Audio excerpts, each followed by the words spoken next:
Hi everyone! Welcome to A-Mark the Podcast. This is episode 11. Siya po si Aisel. At siya po si Mark. At medyo seryoso yung topic today.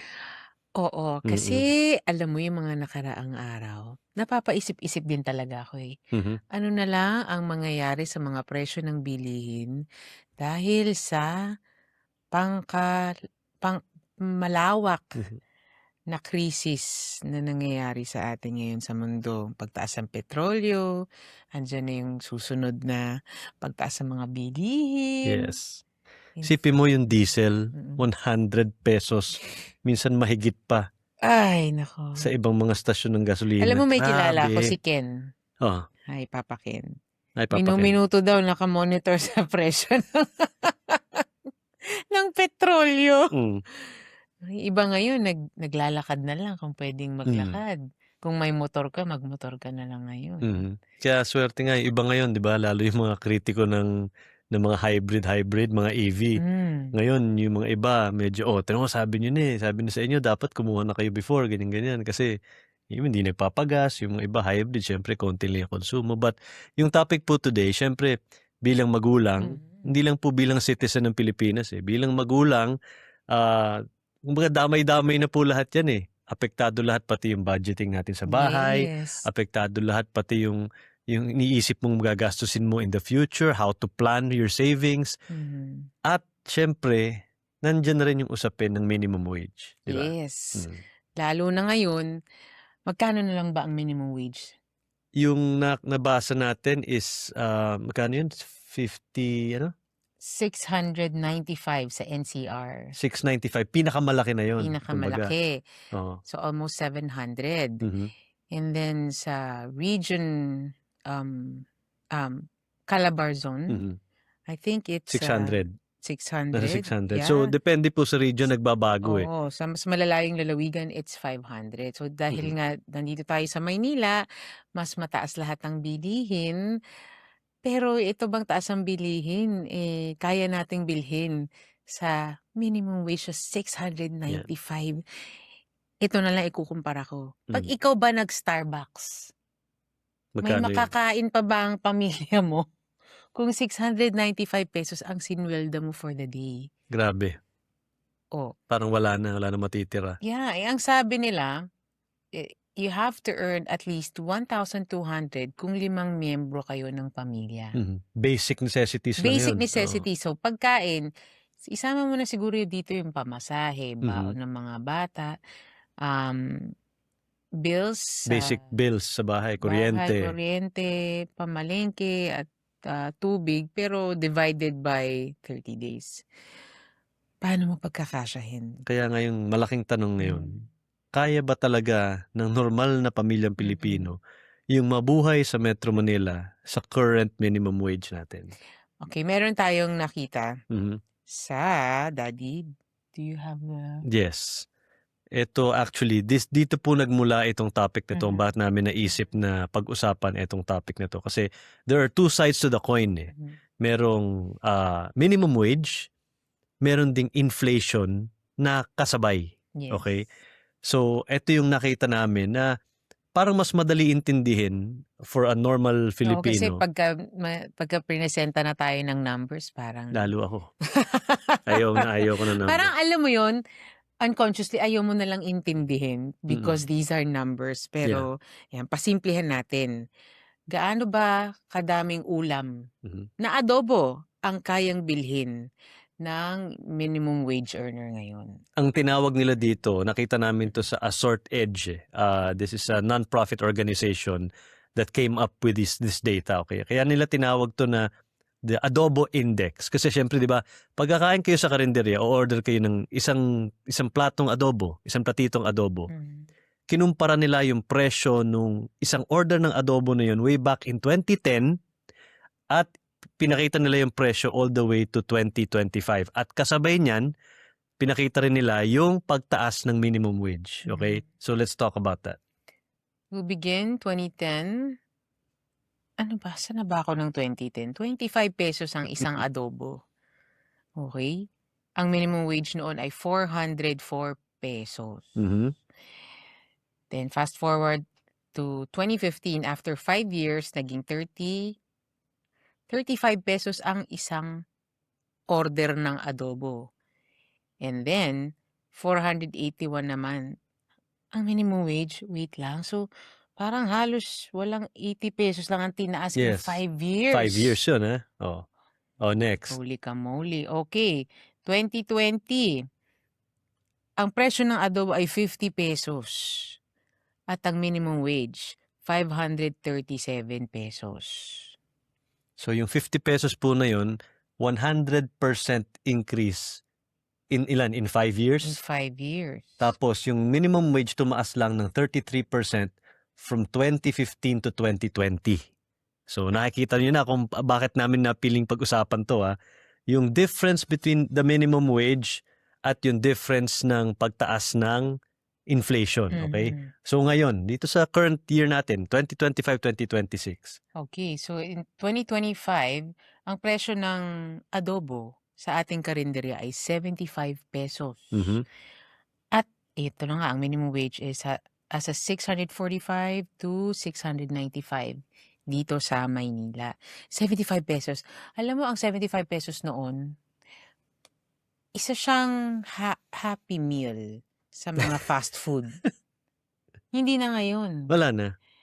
So kung ikaw ay magbabaon ng pera, kunyari ikaw ay isang manggagawa, nakakain sa labas ng lunch, magmemeryenda ng ₱75. Mm. Kamo ng magkano na bang kanin ngayon sa karinderya? 25 ba o 20? 20 siguro, mga Oo. ganun. Depende. O kamo ng ₱100 para sa lunch mo. Magmemeryenda ka. Ano ba tinapay na lang, Mhm. bumili na lang tayo ng pandikoko. Yes. O kamo ng 120 na masahe ka, kamo ng 200. Mhm. So may iuuwi ka sa pamilya mong 500. Grabe. Magkano ang bigas? Magkano ang daming bayarin. Mhm. Na wala na halos matitira. Oo, Mm. kaya tayo, ito naranasan namin 'to as a family. Bawat buwan may utang kami. Mhm. Tapos 'pag sumweldo ang magulang ko ngayon, ipambabayad lang din sa inutang nung nakaraang buwan. Totoo yun. At yan ang realidad natin na sa hindi ang hirap tanggapin, pero ito talaga ang sitwasyon natin na palala siya ng palala. Mhm. Yeah. And ang masaklap dun is, it really is beyond the control ng normal na Pilipino. Wala kang magagawa talaga, eh. Oo, tapos ito pa, lahat kada kibot natin naka-tax. Yes. Hmm. Buti nga yung travel tax na yun tatanggalin na daw, eh. Kailan? Tayo na lang ang bansang may Kailan? travel tax sa biyaherong dadaan sa airport natin. Travel tax. How Oo. pointless is that tax, 'di ba? Parang lalo nilang pinahirapan yung Pilipinong lalabas ng bansa natin. Yung OFW pag lalabas, tataksan mo, sila yung isa sa mga highest contributors Yeah. ng kita ng bansa natin, tapos tataksan mo tuwing aalis. Well, anyway, that's beyond the point. Ang sa atin lang is, ang hirap kasi na tanggapin dahil magireklamo ang normal na Pilipino, ang mahal na ng bilihin. Sasabihin lang ng gobyerno, wala tayong magagawa kasi nakabase rin tayo sa presyo ng international market, di ba? So ano nang gagawin natin? Nga, tanggapin mo na lang, wala kang magagawa. Sanga-sanga kasi ang nangyayari, di ba? O for example, nabanggit mo yung mga presyong ganun. Yung normal na Pilipinong manggagawa, makakakain na lang siya doon sa pinakamurang mahahanap niyang kainan. Which I am sure is not healthy enough yung kakainin niya doon dahil napakamura, di ba? Hindi ko naman sinasabing lahat ng karinderya hindi healthy ang kakainin. But if you had the budget, syempre mas gugustuhin mong kainin yung mas mabubusog ka at the same time, mas masustansya, di ba? Right. So sanga-sanga. Dahil nagtipid ka, dahil eto na lang yung pera mo, kakain ka na lang ng ganitong klaseng pagkain. In the long term, yung kalusugan mo magsasuffer, magkakasakit ka. Masarap naman yung pansit canton. Ay, iba kung yun. ang kakainin mo. Pansit canton na may itlog. Oo. Diba? Wow. Pero hindi po natin pwedeng araw-arawin ng pansit Hindi. canton. Pwede lang, eh. Oo. Yung mga preservatives hindi pwedeng araw-arawin. Kaya marami nagsasuffer. Health, di ba? Yung welfare ng pamilya as a whole. Biruin mo kakabaka-baka.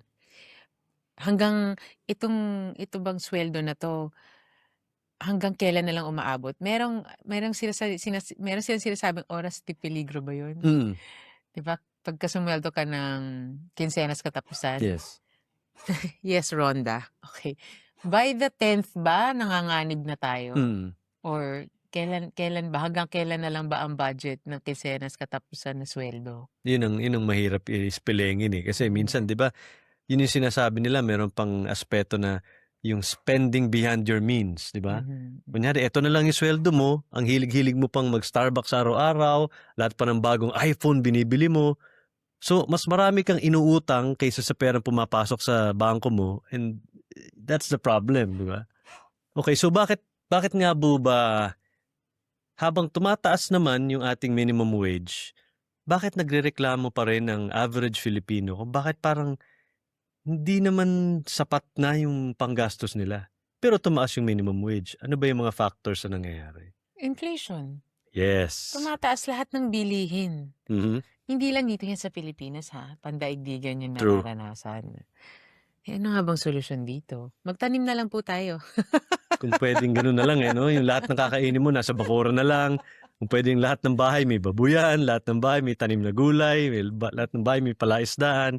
Hmm, Pero wala po kasi tayong magagawa sa inflation, eh. I mean, lalo ngayon kunyari, nahaharang po lahat ng supply ng gas dahil do'n hmm, sa nangyayaring sigalot diyan sa Middle East. So, pagka walang supply na pumapasok dito na gas, yung gas na natitira dito tumataas ang tumataas ang mhm. tumataas, 'di ba? Meron nga napipintong double digit na pagtaas ng presyo ng gasolina Yes, every week. yeah. Wala tayong kontrol dun kasi nag-aangkat lang tayo ng ano, same thing with inflation. Kaya 'pag tumataas po yung gas, 'pag tumataas po yung raw materials tulad ng bigas, ng asukal, susunod na po diyan talaga yung pagtaas ng Lahat presyo ng ng lahat ng bilihin. bibilhin. Mhm. And we have no control over that. Being a third world country, napakaliit po ng boses natin pagdating sa international market. Wala tayong magagawa diyan. At So, dito na papasok ang tulong ng gobyerno yes. na sana, gawan nila ng paraan sa madaling panahon. Pero ayun na nga po, sa usaping gobyerno, maraming aspeto ang talagang medyo napapabayaan. Mhm. Health, 'yan pagtaas ng presyo, ano pa, korapsyon na hindi matapos-tapos. I don't wanna go there. Stop me. Yun na naman tayo. Uminit na naman yung ulo niya. So isipin niyo 'to, halimbawa lang po ito, This was I think, 10 years ago. Kung dati kunyari ₱491 na minimum wage, Mhm, kapag in-adjust mo sa presyo ng bilihin ngayon, parang nasa ₱350 to ₱400 na lang ang tunay na value nito. Yung tunay na value nito, yun yung ibig sabihin natin na ano, kahit nandito yung level ng minimum wage mo, pero palapit ng palapit dun or minsan lumalampas pa yung presyo ng bilihin, bilihin. Gano'n balewala din. balewala yung in-increase ng minimum wage mo, wala din, 'di ba? Kaya nga kulang. Mhm, Kulang talaga ang, sinusuweldo ng Pilipino ngayon. Matagal ng kulang. yes. Hindi lang ngayon, eh. Maganda nga yung Mas mat analogy, mas eh. mas ano pa, mas lumala actually, May oo. analogy tayo na nabasa, yung para ka daw nagte-treadmill, Pero hindi ka pero umaandar. hindi ka umaandar kasi nandun ka lang in one spot. Kayod ka ng kayod. Kahit marino, napakasipag ng Pilipino, trabaho, Yeah. minsan 2, 3 trabaho. Barely surviving nga, eh. Yun ang problema, yun ang problema. Yeah. Yun nga daw ano, yun nga daw sweldo na pagka inawas mo pa yung kuryente, inawas mo pa lahat ng mga typical basic necessities na binabayaran mo, Mhm. yung iba nagbabayad pa ng renta sa bahay, Mhm. wala na talagang matitira. Wala. Wala na, Kaya nagkakautang-utang nga pa. yun nga yung sinabi ko sa'yo, at the end of the day, ang last resort na lang talaga nila is to really borrow money. Yes. And cycle na siya. Borrow money ngayon, yung suswelduhin mo ngayon, part of it pambabayad mo ulit, pero uutang ka ulit Mhm. dahil kulang nga. Ano nga bang iniisip ko, 'di ba tuwing may podcast tayo dapat may solusyon. Ano nga Mm. bang solusyon ang puwede nating gawin sa maliit nating paraan? Dahil nga sa level na 'to sa taas, wala wala tayong tulong na nakukuha, Wala. eh. Kaya ang karamihan sa'tin rumaraket. Mhm. 'di ba? Nagkakaroon sila ng mga kung may opportunity ka for an extra racket, good for you. Pero kung isa kang manggagawa na 9 to 5 or more, biyahe mo pa lang ubos ka na, eh, Mm, dito sa'tin, eh. Kung 2 to 3 hours ka papunta sa trabaho at gano'n back, parang wala ka ng extra time for a racket, right? yeah. Saka isipin mo, kunyari ang hirap pa kasi dun sa mga iba, I think yung leaning towards what you're saying, Mhm, puwedeng mag-ipon, eh. mhm. Puwede naman, eh. Kumbaga Yeah. sa ano, kung eto lang yung kinikita mo, try to live within that. Alam ko mahirap disiplinahin kasi for example, ako, lagi mo akong pinapagalitan pagdating sa mga bata, no holds barred ako. Sige, bili ng laruan kung gusto, bili ng kung ano-ano, punta dito, gusto, sige. But sometimes, nire-remind mo ko, Yeah. 'di ba, na, "Uy, teka muna, medyo may ganito tayong pinagdadaanan, o relax lang muna. Meron tayong malaking binayaran, so for the meantime, kailangan ganito muna." Gano'n. Nung bata ako, naiinggit ako sa mga lagi nilang ang dami kong inggit nung bata ako. Ni-realize ko 'no, hindi naman. Siyempre may mako-compare mo lang, 'di ba? Merong mga families na would go out on Sundays, like every Yeah. Sunday, go to church, and then after church, kakain sa labas, magmo-mall. Now, sabi ko, ang hirap gawin 'yan ngayon.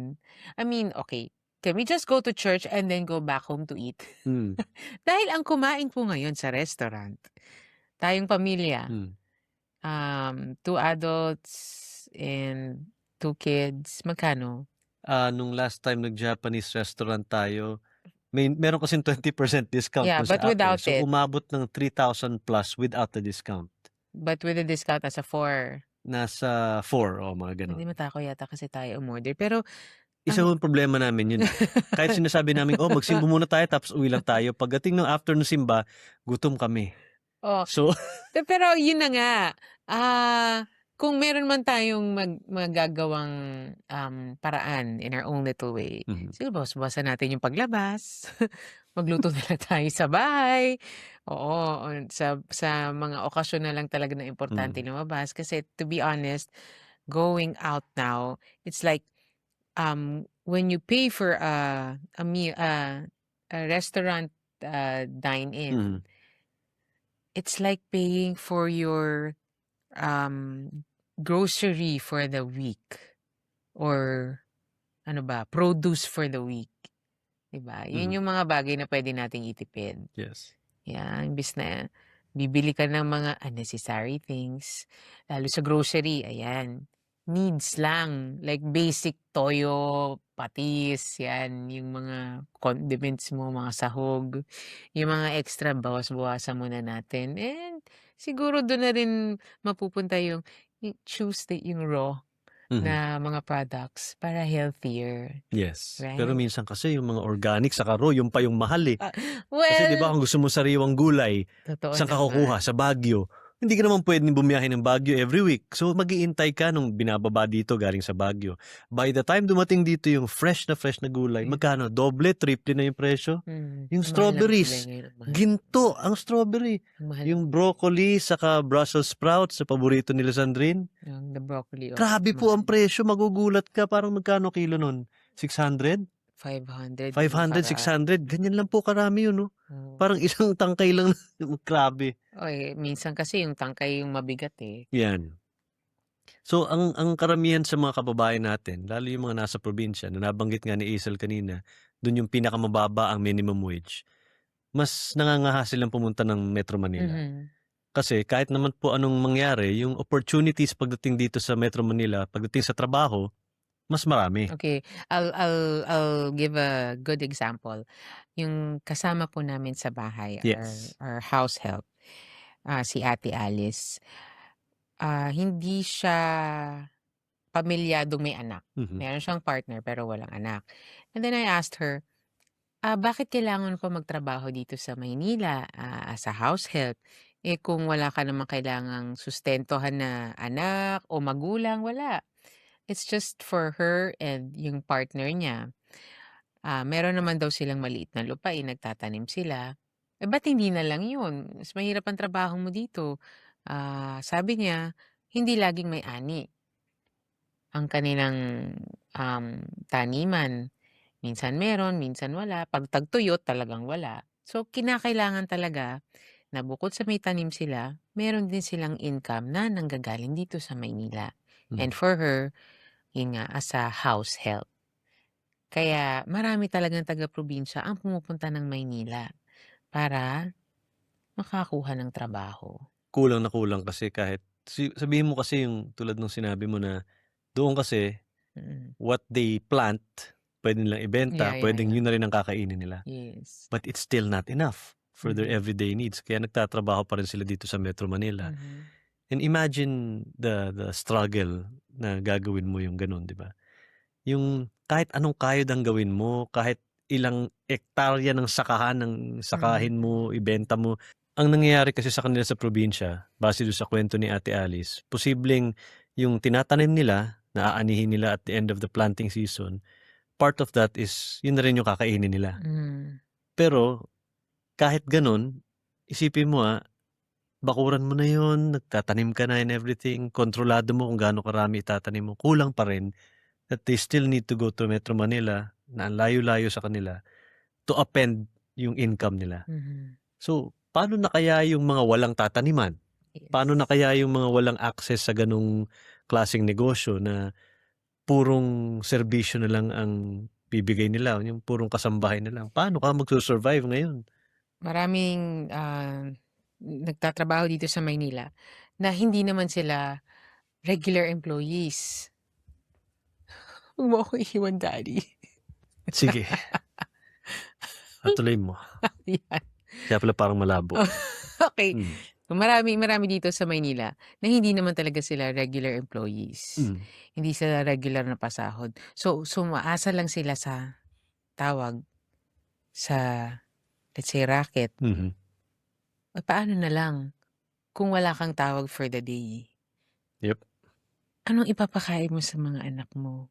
Naalala mo yung nagpunta dito na nagmasahe saka nag-manicure sa atin? Yung kinuwento niya na 4 po ang anak niya. Mhm. Lahat daw ng kita niya sa pagma-manicure, pagpe-pedicure, pagmasahe, Mhm. yun ang ginamit niya para bunuin yung education ng mga anak niya. So parang ako, paano mo ginawa yun? Galing. Sa ganung Galing. kakarampot na kita na iraos mo yung isa na lang yata ang nag-aaral parang ganun yung the rest graduating na Hmm. So imagine kung kaya nila, I'm sure this involves number 1, divine intervention, unang-una ho yan. Pangalawa, I'm sure yung budgeting skills itong babaeng to must be really amazing. Mhm. Di ba? Diyan papasok ang the Lord will always provide. That's true. Naranasan natin 'yan growing up. And, yung kaba na lang kasi natin ngayon. Kumpara mo nung time na mas bata tayo at yung time ngayon, ibang klase yung gastos ngayon. Kaya yung kaba na lang natin, papaano natin, pananatilihin na, maginhawa ang buhay, especially for our kids. Ang edukasyon, yan ang pinaghahandaan nating lahat by the time they go to college, high school ang mahal-mahal na ho ng tuition fee ngayon. Kaya minsan tahimik 'tong asawa ko, "Are you okay?" May mga gano'n siya, may tanong ako na, what was my question last time? Are you feeling scared? Are you feeling Oo, nervous? oo, Ganun. oo. Kasi nga ito yung mga usapin, past few days, I'm sure sa bawat household, yung ang mag-aasawa ngayon ang usapin, "Okey, maghihigpit muna tayo ng sinturon, Mhm. parang brace yourselves kasi tataas po talaga ang presyo ng karamihan sa ating basic needs in the next few days, weeks, and we just hope and pray na matigil na ang sigalot sa ibang parte ng mundo dahil talaga namang apektado tayong lahat."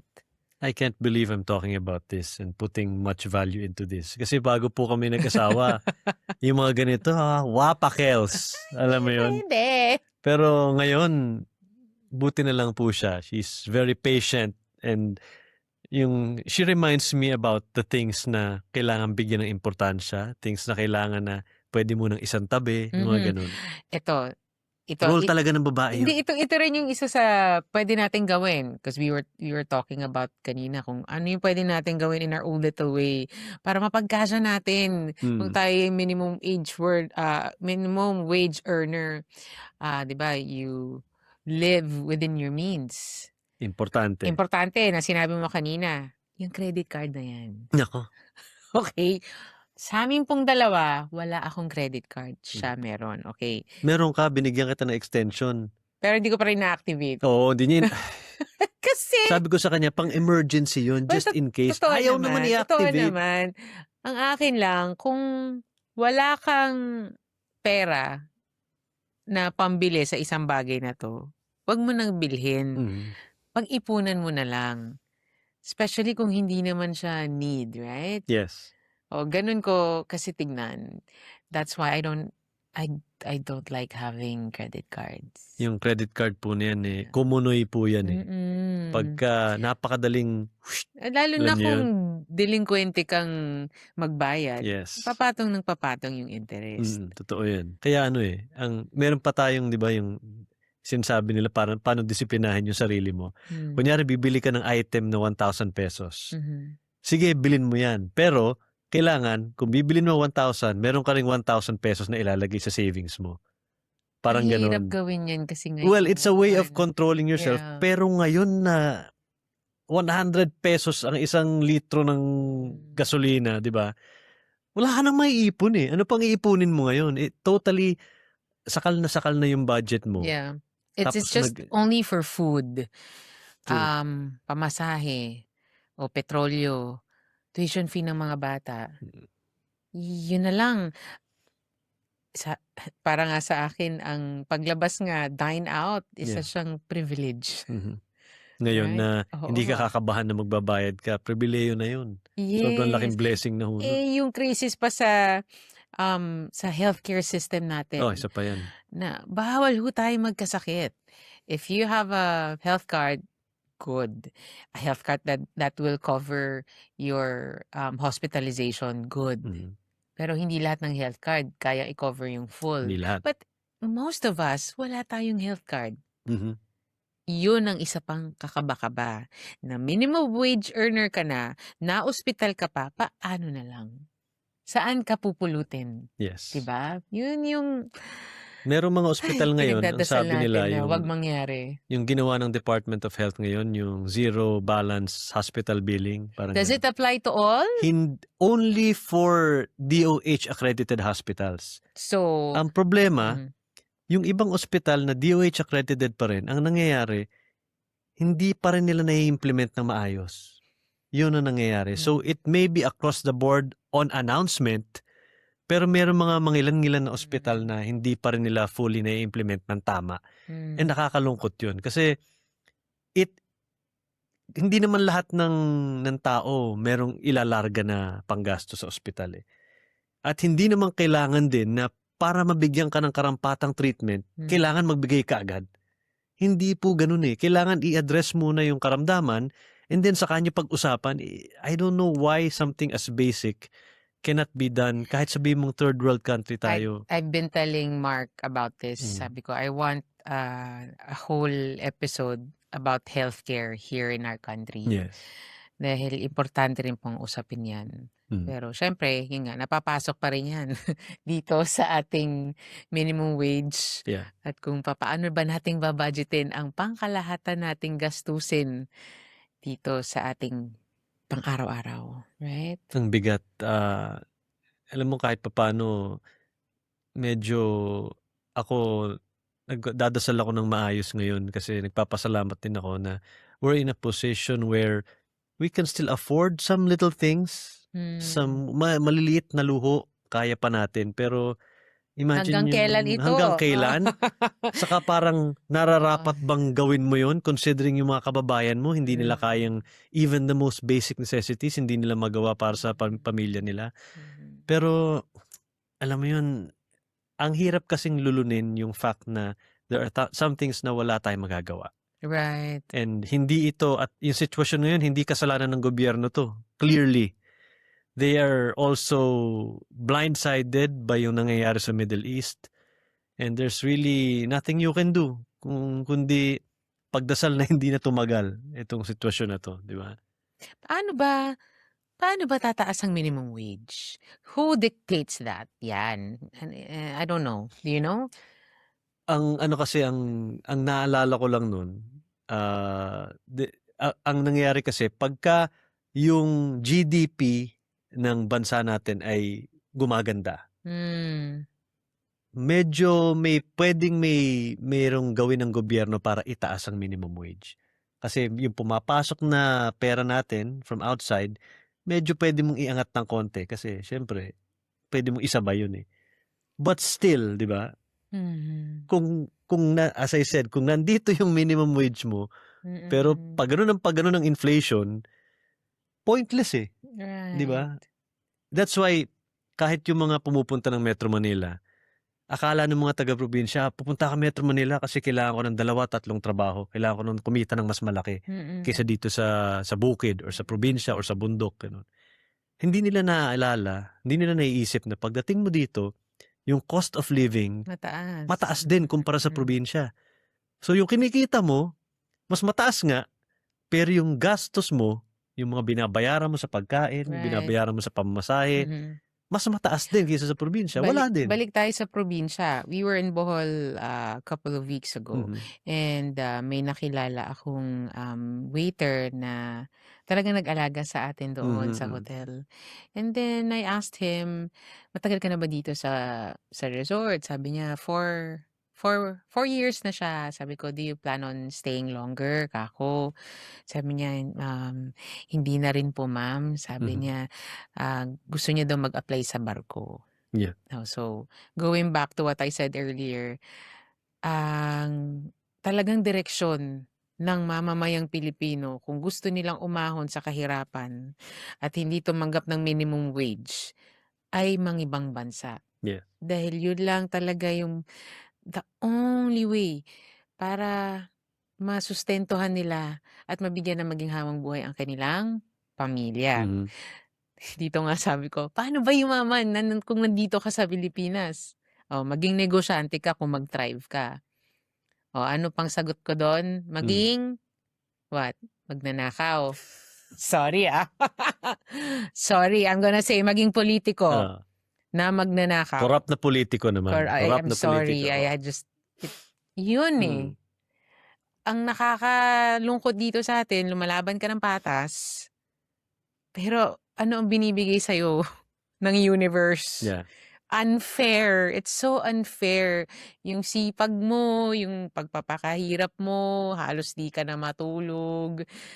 Ah, ito lang kakarampot lang ang kikitain mo, Yes. right? Yun yung we don't deserve this. We deserve more. We deserve Yes. more sa klase ng dignidad ng pagka-honorable ng Pilipino pagdating Yeah. sa pagtatrabaho. We deserve more than this. Filipinos thrive when we're outside. 'Pag nasa ibang bansa tayo, sumusunod tayo sa batas. Ang sipag natin, nag-o-OT tayo sa ibang bansa. Ang gagaling nating empleyado. Bakit? Kasi gusto nating kumita ng mas malaki para makapag-ipon tayo. Ito Yeah. ginagawa natin, mag-iipon ako, mag-iinvest ako para maaga akong mag-retire, makapag-invest ako, makapagnegosyo ko. Yan yung thinking natin lahat, eh, Yeah. 'di ba? But how will you be able to do that when you're stuck in a minimum wage na may inflation, na may ganitong crisis? Prayers, guys. I think that's one of the only solutions talaga. I mean, So anong advice na puwede nating ibigay? I guess we are also in a position just like every other family yeah. out here, whether young family or not, Mhm. pare-pareho tayo ng bangka ngayon, eh, sa Right. sitwasyon na nangyayari sa Yeah. bansa natin. When, from factors that we have no control over, ano ba yung puwede nating ibahagi na possibly will help couples like us, families like us from surviving this ordeal na pinagdadaanan natin ngayon? Maghigpit talaga ng sinturon. Kung dati mahigpit na ho, Oo. kung first 2 buttons ng belt, ngayon gawin yung first 4, talagang wala, eh. Talagang maghihigpit po tayo ngayon. Mhm. Ano pa daddy, dasal? Dasal Sabi number ko. 1 po yun. Dasal, syempre number 1. And as painful as it may sound, let's try and help the government to help us. Alam mo yun? How? There are things kasi na, as I said, outside of our but siguro yung bahagi na ho dyan, yung try and be good citizens. Wag na tayong dumagdag pa sa problema ng gobyerno natin na alam naman natin merong bad eggs dyan, merong good eggs sa gobyerno, Mhm. but I'd like to assume, based on what I'm hearing from the news, I'd like to assume that they're trying to help. That they're trying to at least think of ways para mapagaan ang buhay natin. Narinig ko sa news nung isang araw na posibleng tanggalin yung value-added tax muna pansamantala Yes, sa yes. mga produktong petrolyo. Petrolyo. And again, only the government can do that.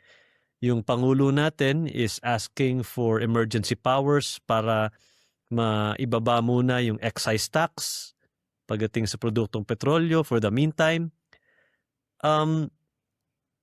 I hope that this will help.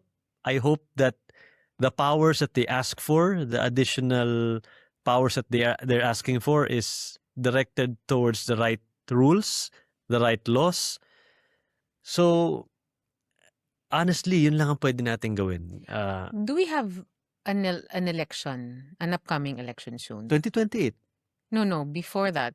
This year, wala, no? Parang barangay lang ang meron ba? Pumili ho tayo ng tama.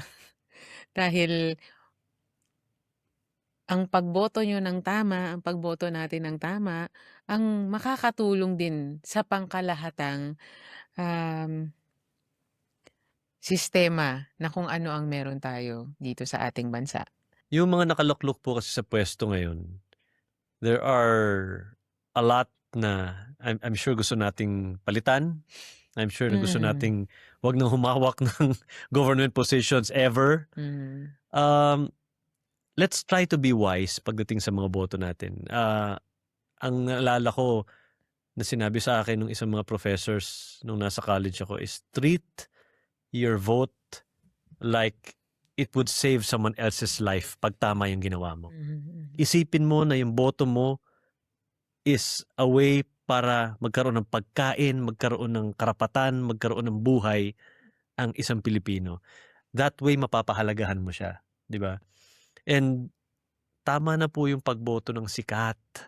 Tama na po yung pagboto ng pamilya. Tama na po yung pagboto ng kung ano-anong pangako ang binibigay, pero alam nyo naman, deep in your heart, alam nyo na walang ibubuga pagdating sa politika. That's why I'm hopeful yung sa susunod na henerasyon Yes. ng mga botante. Ito na, nagkakaedad na sila, nagkakamalay na sila, and they question a lot kung bakit ito yung kinamulatan namin na maraming negatibo, and there's positive change coming, and I'm hopeful, and I know it will come. Yeah, but for now, dasal muna. hawak Kapit. tayong kamay. Kapit lang tayo, guys. Kapit lang. Wala tayong magagawa talaga eh. Wala. I've been anxious I think the past few days. I don't know. I don't know if I was hormonal. Maybe partly, di ba? Pag hormonal po mga babae, parang, or is it just me na mula kasi nung nagkaanak ako, I absorb news. I know. The 10 times more. Parang I feel it. Iba na masyado akong apektado. As compared to dati na sabi ko, dati napaka-positive ko lang. Bakit ngayon nagagalit na ako? Sinasabi ko nga sa kanya. Sabi ko, nag-usap kami na sa ako, maybe because you have children already. Yeah. And you want to protect them, and you want to make sure that they will be okay, their future will be okay. That's why ganyan ka makareact. And yung nga lately, hindi ko maintindihan yung nararamdaman ko. Worried. That's why I asked you the other day, are you okay? Are you worried? Yung pala, ako pala yung worried. May mga times kasi na may pinagdadaanan kami individually. Siyempre, siya po kasi being yung a theater actress, they were trained to harness their emotions Not before. really. Alam mo ba, gusto ko lang i-share, maiba tayo ng usapin. Before before acting, Mm. nagagalit sa akin yung nanay ko. Okay. Kasi kapag daw pinagagalitan niya ako, wala daw akong emosyon, flat lang. Hindi mo daw ako makikita kung masaya ako o malungkot. Iisa lang daw ang mukha ko. Mm. Sabi sa akin ni mommy yan. And then nung nagteatro ako, dun niya daw nakita yung kaibahan. Bakit? Anong nagbago nung nagteatro ka? Mas expressive daw ako. Sa mukha mo, kita na, Yeah, gano'n? kita na. Okay, Kita na okay, sa okay. pagsasalita. Mm. Kita na. Na, Yun na nga, maybe because you were trained na kung hindi siguro, harness your or emotions, ilabas yeah, mo, di ba? baka may napindot. Mm. Ganyan. May na-switch sa Yeah. akin. May na-switch Eh, nung sa naging nanay po, lalong tumindi. Oh. Maybe because yun na nga, as she said, na bilang nanay, you have a territory to protect. You have kids to take care of na mas ramdam niya lahat ng bagay. Yung So, ganun. kung nararamdaman niyo po itong mga nangyayari sa ating crisis, Mm. yeah, I feel you, moms and dads. Yeah. Let us know naman doon sa comments kung paano nyo ba hinaharap itong crisis na pinagdadaanan natin. Alam ko, isang bangka tayo ngayon. Ngayon kasi parang ang nangyayari, walang mahirap, walang mayaman. Of course, yung mga mayayaman, they have access to more funds para Mas masustain mahaba ang yung PC mahaba ang nila. PC. Pero I'm sure, kumikirot pa rin yan. Kasi pag nagpakarga ngayon ng mahirap at mayaman, isang presyo babayaran yan. That double-digit price increase sa gas, ramdam nating lahat yan. Paano nyo po hinahandle yan? How do you handle, number one, the crisis that we're going through? Psychologically, mentally, ano bang ginagawa nyo to hold tight? Pangalawa, of course, sa side ng mga nanay, gusto ko malaman, how do you budget things now? Yeah. And Diyan naman sila magagaling eh. Pero ngayon, ibang usapan to eh. Ano pa yung pamamaraan nyo para dagdagan nyo ang inyong kita? Yeah. Mm-mm. Gusto ko ring malaman yan. Gusto rin namin gawin yan. Lagi namin kasi sinasabi, di kaya mag-start tayo ng negosyo. Ang hirap mag-start ng negosyo ngayon, ha? Bagsak ang economy. Wala nang... Kasi ganito lang ako kasimple. Kung kami ayaw nang gumastos talaga, as much as possible, wag na tayong gumastos kung hindi naman kailangan. Kailangan, yeah. Tapos iisipin namin magnenegosyo ka. Parang ang hirap eh. Kasi alam mong walang buying power ang publiko ngayon. Kung meron man, ayaw gumastos ng ganong kalaki. Sinong tatangkilik ng negosyo mo? Ewan ko, paano bang i-handle yung ganun? I'm sure may mag-share sa atin. Uunahan mo lang ng lakas ng loob muna yan. Yes, lagi naman eh. Oh. Yeah, and I think that's what we need. Sa pang-araw-araw, talagang lakas ng loob para lumaban. Kahit alam mong dehado ka, pero lalaban ka pa rin dahil meron kang kailangang suportahang pamilya. That's what's driving us. So again, ano lang po, kapit lang po tayo mga kababayan. Yes! This will come to pass, I'm sure. And sana naman pag ito'y lumampas na, mas medyo gumaan ng mga buhay natin with the help of our government. Hopefully, this is a wake-up call also for our public officials to try and put the benefit muna of yung unahin muna yung mga pinaglilingkuran nila over their own personal needs. At sa mga government official, ilagay nyo ang sarili nyo. Parang awa nyo na. sa sweldong, magkano?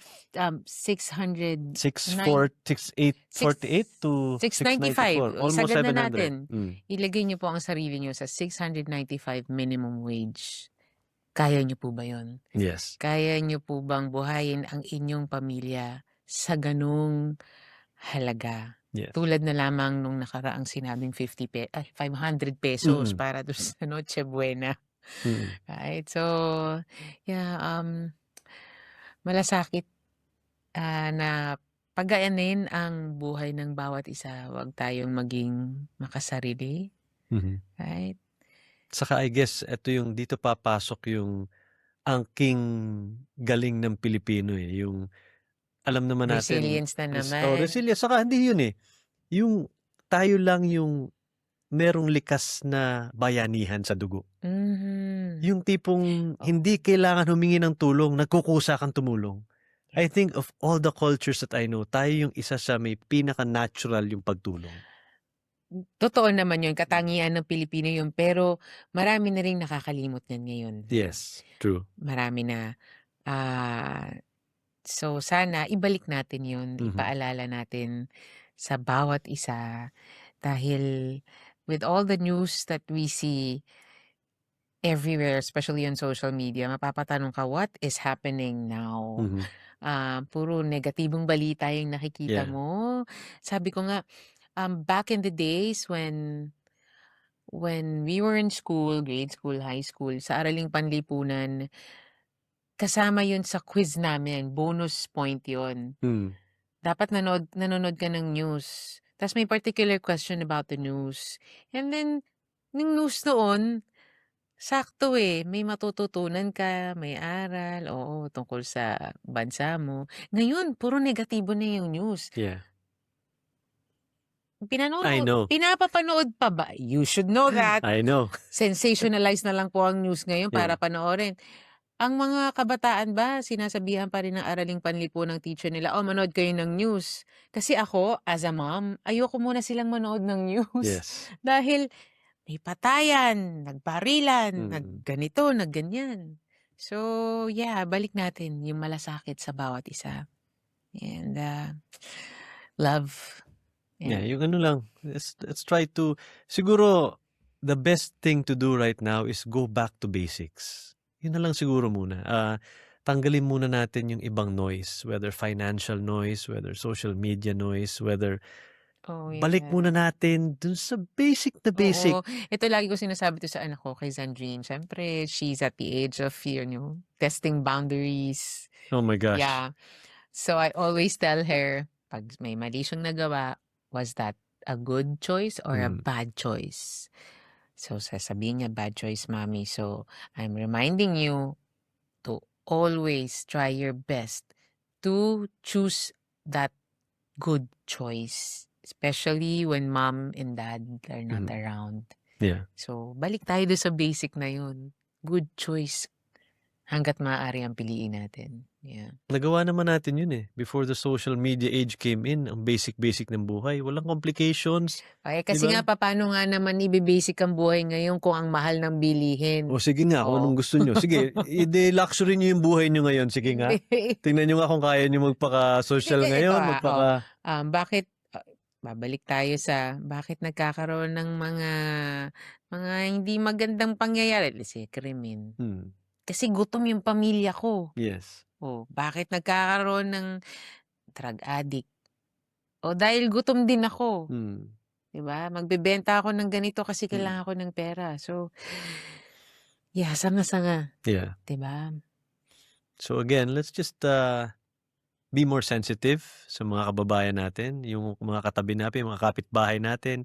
Kung meron tayong capability, meron tayong pamamaraan na makatulong, hindi naman kailangan pera lagi yan Yung buhayin natin yung bayanihan ngayon. I think that's the most important thing.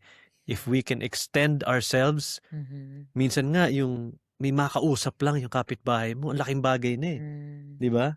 Hindi naman kailangan pera lagi ang katapat ng mga bagay-bagay. Pwede rin pong pagkain. Pwede rin pagkain. Di ba? Kung may extra ulam kayo. yung araw nga, di ba? Yung kakatok yung kapitbahay mo. Pare, may asukal ka ba dyan? May kape ka ba dyan? Yung mga ganun. Ngayon, may gumagawa pa ba nun? Parang wala na kasi everyone finds it intrusive na pag ganun. Mahal na rin kasi for you to share. So, yeah. Well, if you have extra, then good. Might as well share. Yeah. So, yun po. Again, kwentuhan niyo po kami kung anong pinagdadaanan niyo ngayon base dito sa krisis na nangyayari sa atin. The comments have been absolutely great. Binabasa po namin lahat yan. And thank you. Oo, maraming salamat. Lalo yung mga nagkukwento ng mahaba. Doon kami natutuwa Oo, and yung mga nag-express na pinanonood daw po nila ang ating episodes mula umpisa hanggang ngayon. Maraming salamat po. And lalong-lalo na yung mga kababayan natin abroad. Meron po Yes. tayong mga viewers na nanonood from outside. Alam natin mga OFWs who have been abroad for so many years.